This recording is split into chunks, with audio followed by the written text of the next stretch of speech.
tão bom falar de saúde e bem-estar com vocês e também presenciar de perto os avanços das inúmeras especialidades. Quando a gente fala em odontologia, você já sabe, ela evolui muito.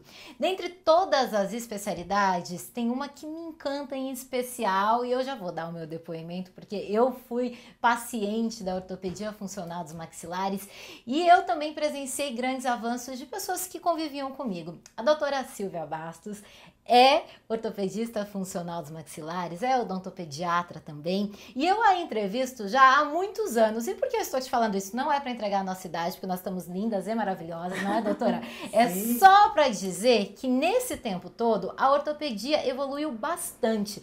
Mas acho que vale a pena sempre a gente começar falando para quem não conhece, de repente, essa especialidade. Qual que é o foco dela, doutora?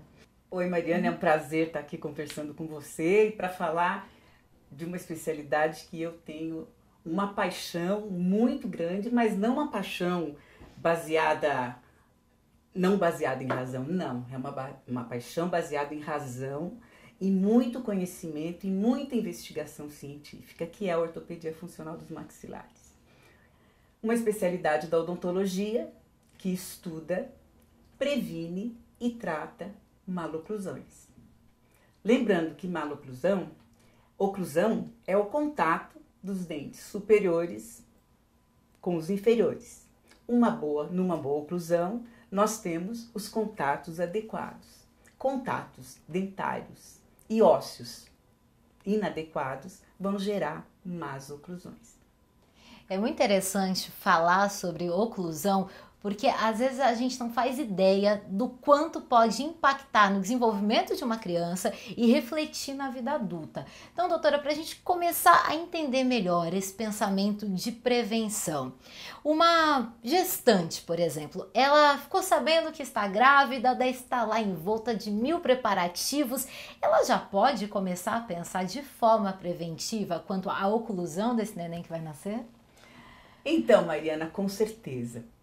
Eu costumo dizer que a primeira consulta de um bebê, de uma criança, deve ser na barriga da mãe. Uau! Sim, porque lá nesse momento a gente pode orientar a mãe sobre os primeiros passos. Não sei se você sabe, mas atualmente no Brasil, desde 2014, foi promulgada uma lei onde é obrigatório o teste da linguinha nas maternidades. E como funciona esse teste, doutora? O teste da linguinha, ele é feito para que a gente possa ver se a língua é presa ou se ela tem um freio curto. O freio é uma pelinha que liga a língua na mandíbula. Por quê? Porque você detectando se a língua tem esse freio, você vai ver que ela não tem mobilidade. Ela não tendo mobilidade, a gente pode atrapalhar de uma maneira muito crítica a amamentação. Então, voltando, na consulta da mamãe com o bebê na barriga, o que a gente vai orientar? Nós vamos orientar a respeito da amamentação. Porque a amamentação ela deve ser vista, né, não só do ponto de vista nutricional ou emocional. A gente tem que encará-la como um agente responsável pelo crescimento e desenvolvimento da face. É uma oportunidade que a criança tem de ter o crescimento e desenvolvimento da face, iniciando-se de uma forma adequada. Então, a mãe é orientada quanto à amamentação, quanto à necessidade, sim, de fazer o teste da linguinha para ver se esta criança tem condições de ser amamentada, porque muitas vezes a criança nasce, ela vai ser amamentada e o que acontece? Ela não consegue ficar muito tempo no peito, certo? Pode ser, não é sempre, pode ser que ela tenha um freio curto. O freio curto vai impedir que ela faça o movimento da amamentação adequado. Vai cansá-la e ela não vai conseguir ser amamentada, vai perder peso e uma série de coisas. Sobre isso ainda, doutora, muitas mães se queixam de dor excessiva durante a amamentação. Pode ser uma dificuldade da criança de fazer o movimento correto também? Pode, porque quando você vai ser amamentada, você faz um movimento de ordenha. Né? O movimento de ordenha faz com que você abocanhe o bico do peito da mãe né? E a criança nasce com os rebordos alveolares. Então, só que a língua vai amortizar o contato dos rebordos alveolares. O rebordo é onde nascem os dentinhos, né? Vai amortizar esse contato dos rebordos com o bico do peito da mãe. Se a língua não tiver um movimento adequado, ela não vai ter essa amortização. E o contato só dos rebordos pode machucar a mãe, fazendo com que se torne muito difícil amamentar, não é? Então, se isso é detectado, porque agora é necessário que a gente tenha neonatologistas, odontopediatras nas maternidades. Nossa, você sabia disso? É muito importante a gente alertar, doutora, porque o exame do pezinho, por exemplo, me veio essa comparação. Isso mesmo. Por muito tempo ele era desconhecido, daí houve toda uma mobilização nacional mesmo para valorizar como um meio preventivo e agora a gente tem um outro exame tão importante quanto. Então vale a pena as pessoas debaterem, não é? Falar com os médicos, questionar na maternidade na qual você escolheu para ter o seu filho, se eles têm esses especialistas lá, porque é um trabalho todo conjunto. Todo conjunto, e se for detectado que tem um freio curto, uma língua presa e que está dificultando a amamentação, é possível fazer uma intervenção super simples, naquele local mesmo, na maternidade mesmo, muito tranquilo, né? Que vai permitir que a criança seja amamentada. E aí você me fala, qual é a importância tão grande dessa amamentação? Qual? Não é? Aí eu estou te fazendo pergunta. Diga, doutora. Então, quando a criança está na barriga da mãe, ela tem que aprender a deglutir, tem que aprender a sugar, porque ela vai nascer, vai ser exposta ao meio ambiente, ela vai ter que se alimentar, vai ter que respirar, se alimentar, então vai mamar e vai deglutir.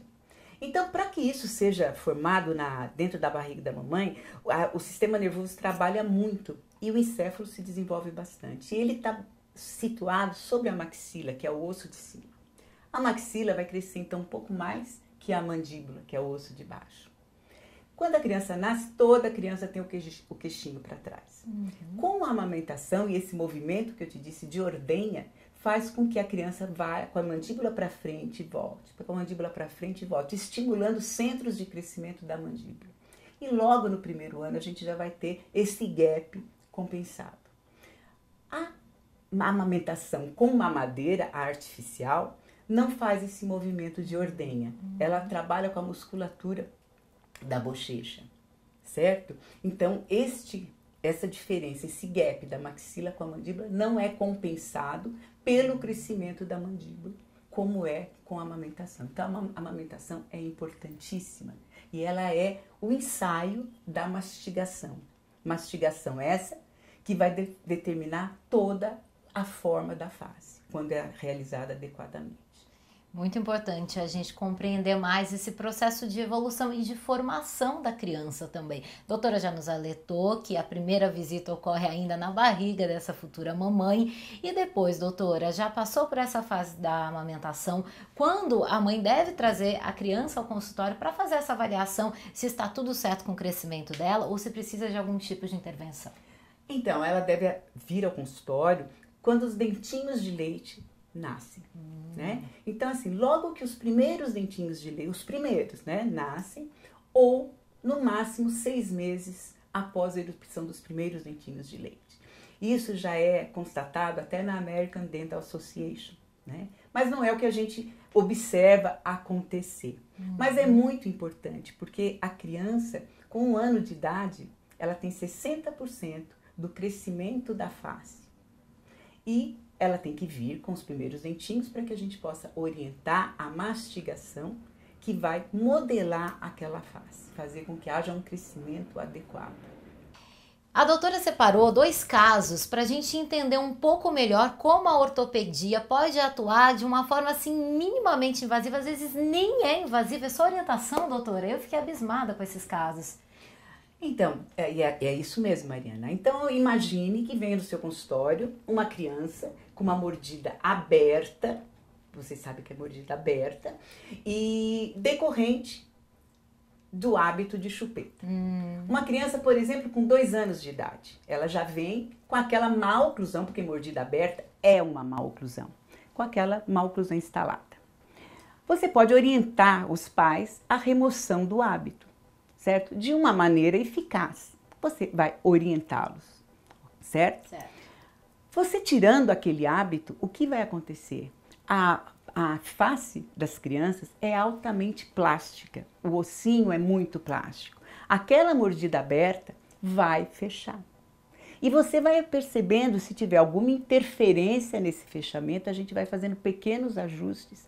E no prazo de 4, 5 meses, 6 meses no máximo, aquela má oclusão em potencial fechou.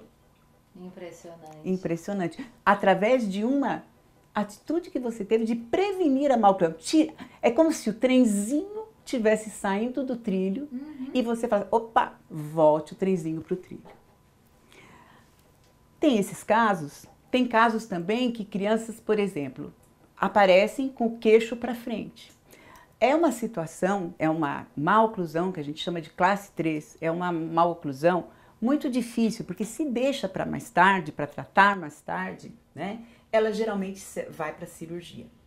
E a gente, quando elas são pequenininhas, por exemplo, com 3, 4 anos, 5 no máximo, porque com 6 anos a criança vai ter 80% do crescimento crâniofacial, a gente pode lançar a mão de um artefato que chama pistas diretas planas. Vocês podem ver, nesse caso, são resinas que a gente coloca nos dentes de leite. Resinas que quando a criança vai fechar a boquinha, ela vai mudar a direção de fechamento. Neste caso, a criança mordia assim.